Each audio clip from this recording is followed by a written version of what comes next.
Assalamualaikum warahmatullahi wabarakatuh. Bertemu kembali dengan saya Nurhaiti Sembiring dari Departemen Teknik Industri Universitas Sumatera Utara.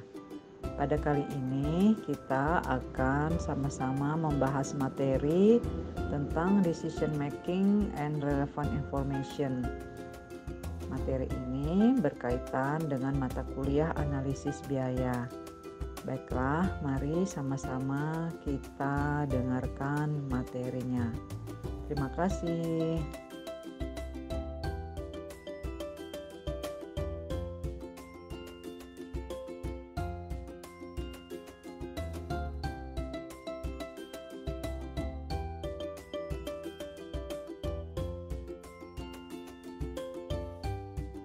Biaya relevan adalah istilah yang digunakan terutama dalam akuntansi manajerial yang menggambarkan perubahan biaya dari keputusan tertentu. Sebuah bisnis akan menggunakan biaya relevan untuk menentukan apakah satu keputusan lebih hemat biaya daripada yang lainnya. Biaya relevan adalah alat yang efektif bagi perusahaan manapun yang berusaha membuat keputusan yang lebih cerdas secara finansial.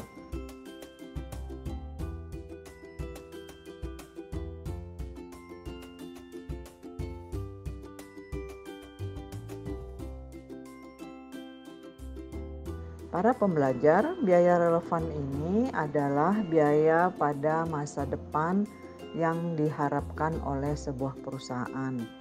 Sementara pendapatan relevan adalah pendapatan yang diharapkan pada masa depan yang berbeda di antara setiap alternatif tindakan yang sedang dipertimbangkan.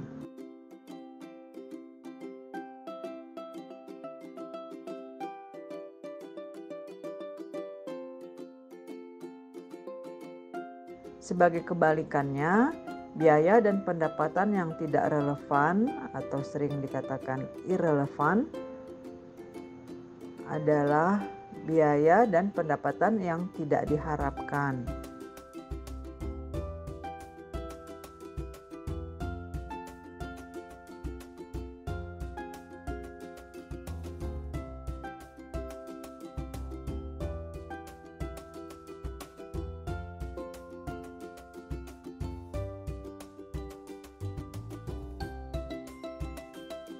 Penting untuk disadari bahwa untuk menghasilkan biaya relevan dan pendapatan yang relevan harus memiliki dua persyaratan sebagai berikut.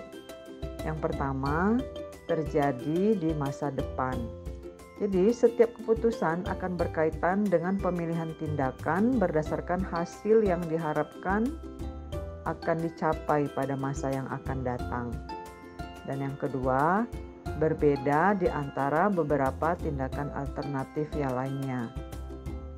Biaya dan pendapatan yang tidak berbeda tidak akan menjadi masalah dan karenanya tidak akan berpengaruh pada keputusan yang dibuat.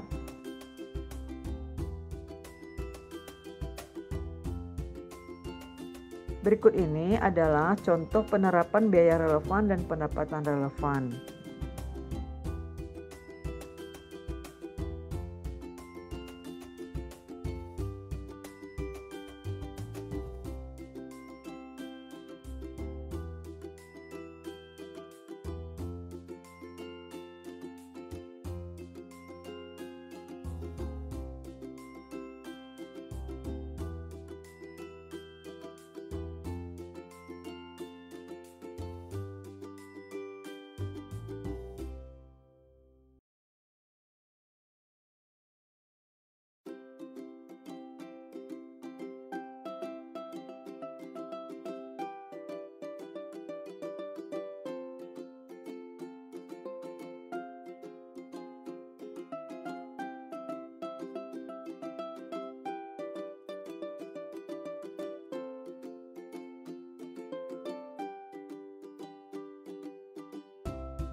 Berikut ini adalah karakteristik utama dari informasi yang relevan. Yang pertama, biaya historis atau biaya yang terjadi pada masa lalu akan membantu kita sebagai dasar pembuatan prediksi. Namun, biaya masa lalu itu sendiri selalu tidak relevan pada saat kita akan membuat sebuah keputusan. Alternatif yang berbeda akan dapat dibandingkan dengan mengecek perbedaan dalam total pendapatan yang diharapkan pada masa depan dan total biaya yang diharapkan di masa depan. Pendapatan pada masa depan dan biaya pada masa depan tidak seluruhnya diharapkan akan relevan. Pendapatan masa depan yang diharapkan dan biaya masa depan yang diharapkan yang tidak berbeda di antara alternatif tidak relevan dan karenanya dapat dihilangkan dari analisis. Nah, pertanyaan kuncinya adalah apakah perbedaan yang akan dihasilkan oleh suatu tindakan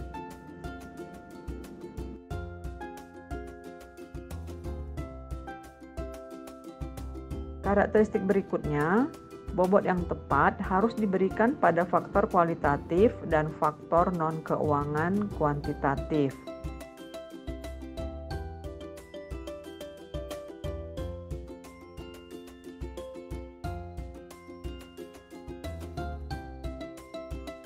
Informasi relevan kualitatif dan kuantitatif.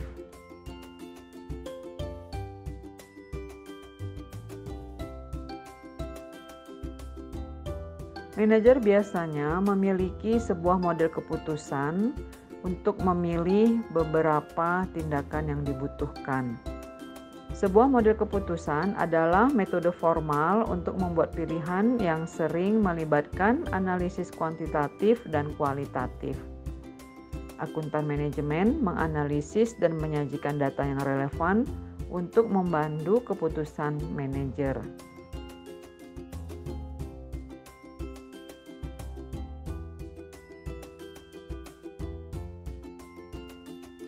Para pembelajar, faktor kuantitatif adalah hasil yang diukur secara numerik.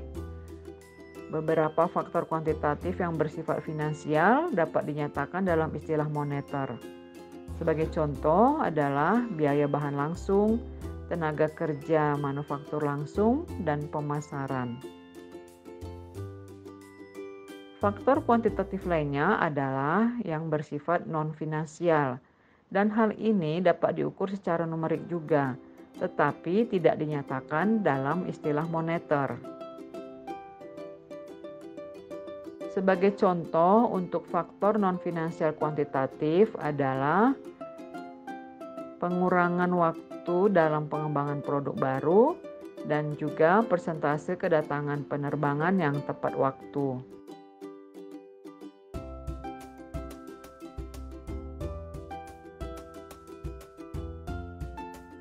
Faktor kualitatif adalah hasil yang sulit diukur secara akurat dalam bentuk numerik. Sebagai contoh adalah moral karyawan. Analisis biaya yang relevan umumnya menekankan faktor kuantitatif yang dapat dinyatakan dalam istilah keuangan. Tetapi karena faktor kualitatif dan faktor non-finansial kuantitatif tidak dapat diukur dengan mudah dalam istilah keuangan, maka hal ini menjadi tidak penting. Bahkan, para manajer harus dengan bijak mempertimbangkan seluruh faktor-faktor yang ada.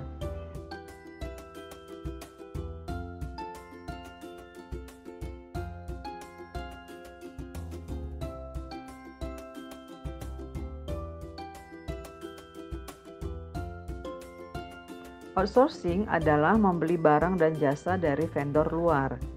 Sedangkan bila kita memproduksi barang atau menyediakan layanan dari organisasi kita sendiri, maka ini disebut insourcing.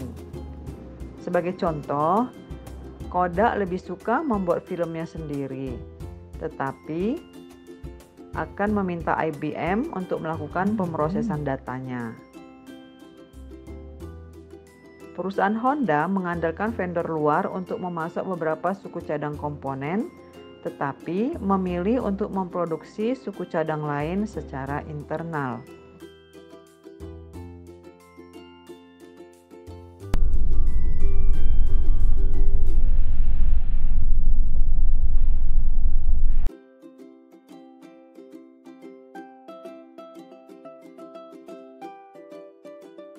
Keputusan tentang apakah produsen barang atau jasa akan melakukan insourcing atau outsourcing disebut sebagai make or buy decisions.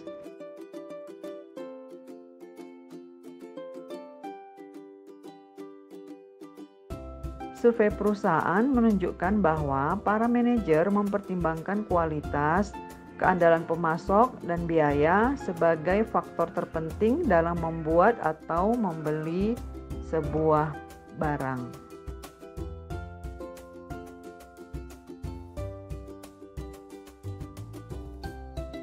Namun terkadang faktor kualitatif akan mendominasi keputusan make or buy dari manajemen sebuah perusahaan.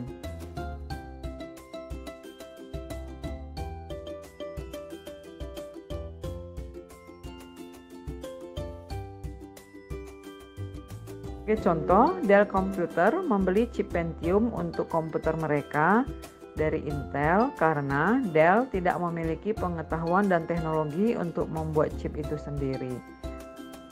Sebaliknya, untuk menjaga kerahasiaan formulanya, maka perusahaan Coca-Cola tidak melakukan outsourcing untuk pembuatan konsentratnya.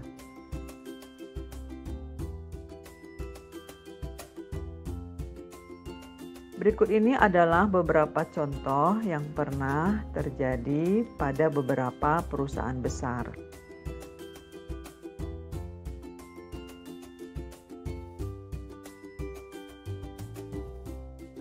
Para pembelajar, berikut ini adalah contoh sebuah perhitungan biaya yang terdapat pada perusahaan Soho yang memproduksi sistem video 2-in-1 yang terdiri dari DVD player dan penerima media digital.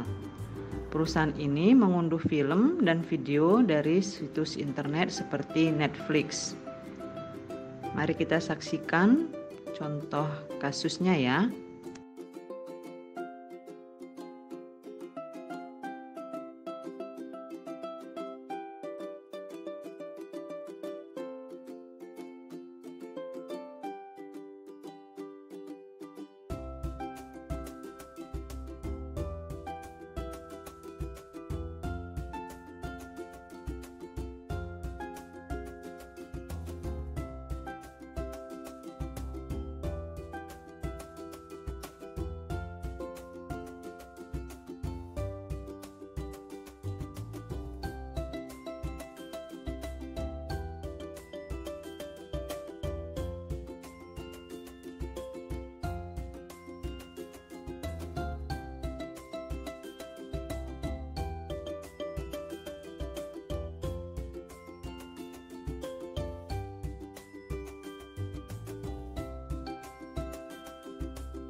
Para pembelajar, ada sebuah istilah lain yang secara umum digunakan dalam pengambilan keputusan. Istilah tersebut adalah biaya inkremental atau juga sering disebut sebagai biaya tambahan.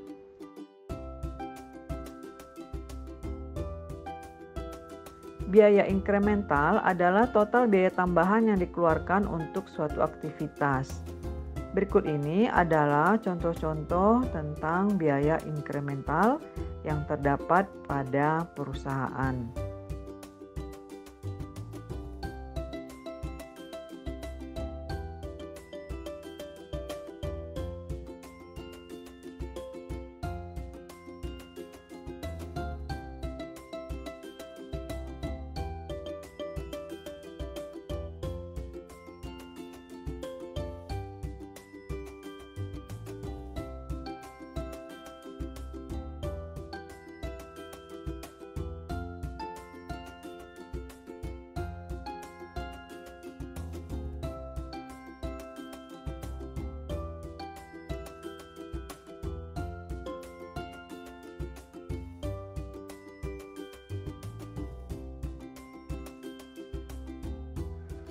Ada juga biaya diferensial, yakni perbedaan biaya total di antara dua alternatif.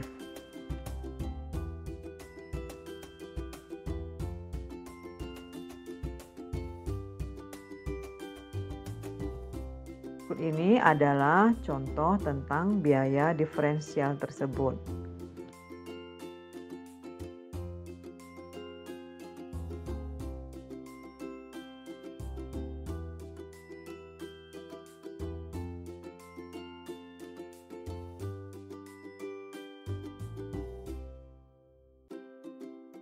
Ketika kita dihadapkan dengan istilah-istilah yang ada, maka perlu selalu dipastikan untuk mengklarifikasi apa arti dari istilah-istilah tersebut. Pendapatan inkremental dan pendapatan diferensial dapat didefinisikan serupa dengan biaya inkremental dan biaya diferensial. Pendapatan tambahan adalah total pendapatan tambahan dari suatu kegiatan. Sedangkan pendapatan diferensial adalah perbedaan pendapatan total di antara dua alternatif.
Para pembelajar, tindakan outsourcing bukannya tanpa resiko.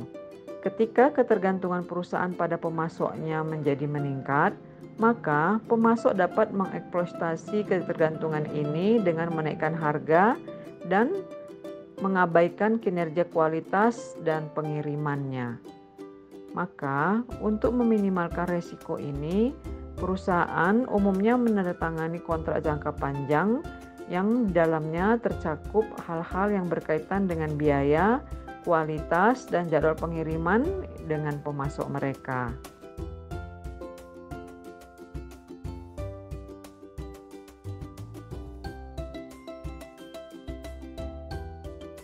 Seorang manajer yang cerdas akan membangun kemitraan atau aliansi yang erat dengan beberapa pemasok utama. Contohnya, perusahaan Toyota melangkah lebih jauh dengan mengirim engineer mereka untuk meningkatkan proses pemasok dan juga untuk menurunkan biaya.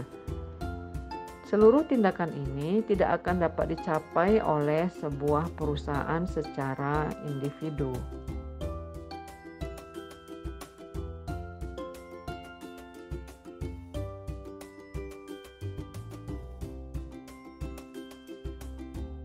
Keputusan outsourcing selalu memiliki cakrawala jangka panjang, yakni ketika biaya keuangan dan manfaat outsourcing menjadi lebih tidak pasti.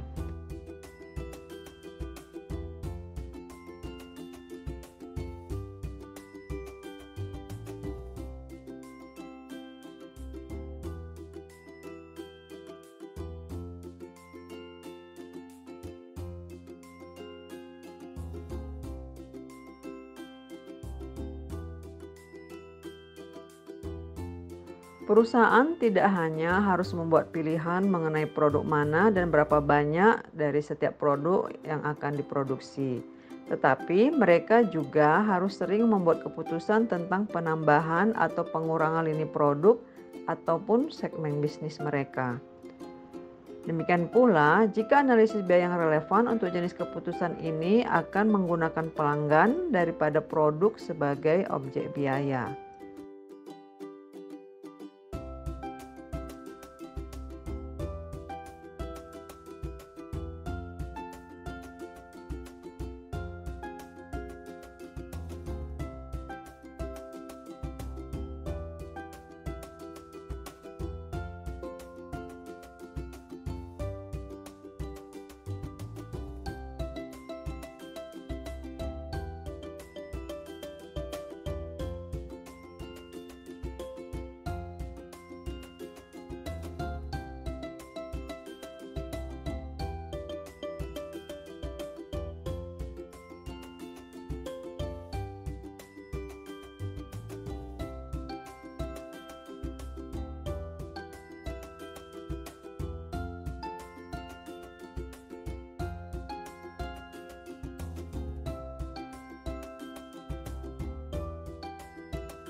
Model keputusan atau decision model adalah metode formal untuk membuat pilihan yang sering melibatkan analisis kuantitatif dan kualitatif. Akuntan manajemen menganalisis dan menyajikan data yang relevan untuk memandu keputusan para manajer.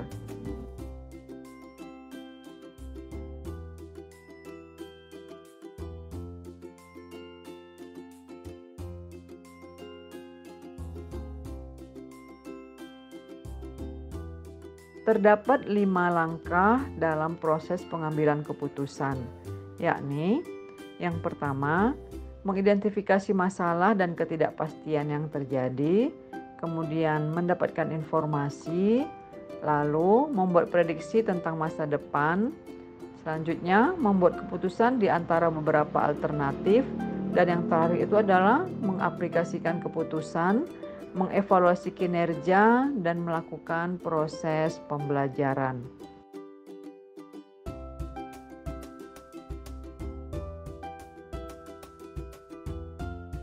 Pada prakteknya, penyelesaian konflik antara model keputusan dan model evaluasi kinerja adalah masalah yang agak membingungkan.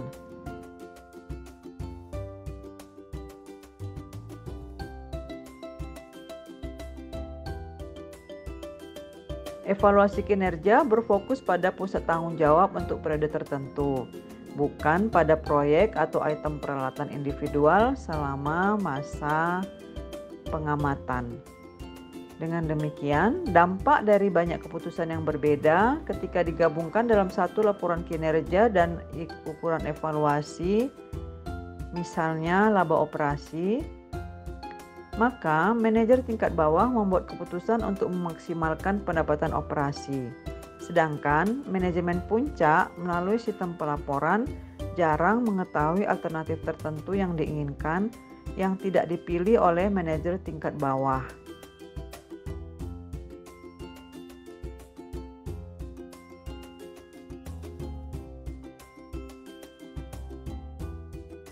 Hal ini terjadi karena konflik antara keputusan dan model evaluasi kinerja.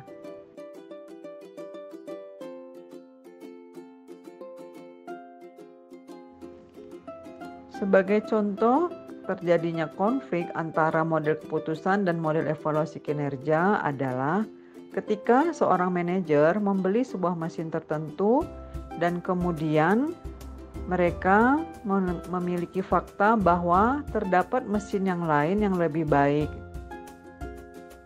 Model keputusan mungkin menyarankan penggantian mesin yang baru saja dibeli dengan mesin yang lebih baik tersebut. Tetapi, apakah para manajer akan melakukannya? Mungkin tidak. Mengapa? Karena mengganti mesin begitu cepat setelah dibeli akan berdampak buruk pada kemampuan dan kinerja manajer. Jika pimpinan manajer tidak memiliki pengetahuan tentang mesin yang lebih baik, maka manajer tersebut mungkin lebih memilih untuk menyimpan mesin yang baru dibeli daripada memberitahu tentang mesin yang lebih baik.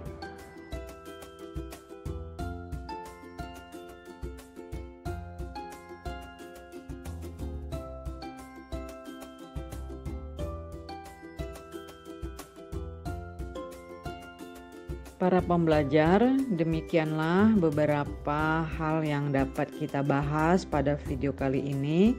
Semoga dengan memperdalam materi ini melalui referensi-referensi yang berkaitan akan dapat semakin menambah wawasan kita semuanya. Terima kasih atas perhatiannya. Salam sehat selalu.